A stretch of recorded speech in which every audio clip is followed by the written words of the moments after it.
तुमच्या आमच्या प्रयत्नाने आपल्याला प्रयत्न करायचा आहे.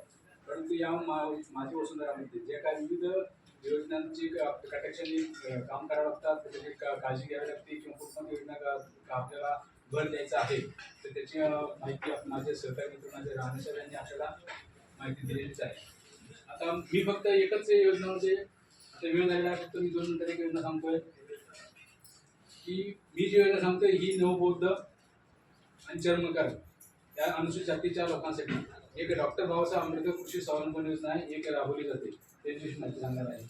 याचा उद्देश काय आहे की अनुसूचित जातीचे शेतकरी, अनुसूचित जाती व नवबौद्ध घटकातील जे शेतकरी आहेत त्यांच्या उत्पन्नात वाढ होणे, त्यांच्या उत्पन्नात वाढ झाली म्हणजे पर्यायाने त्यांच्या जीवनमान सुद्धा उंचावणे आणि त्यांना त्यांच्या जीवनामध्ये स्वयं पूर्ण करणे हा एक शासनाचा उद्देश आहे. यासाठी त्यांना एक योजना राबवली जाते. त्या योजनेचं नाव आहे डॉक्टर बाबासाहेब आंबेडकर कृषी स्वावलंबन योजना. तर डॉक्टर बाबासाहेब कृषी स्वावलंबन योजना म्हणजे काय की तुम्हाला सर्वात इतर जे असतील आपल्या लोक असतील किंवा आपल्या सर्वांना माहीत असेल की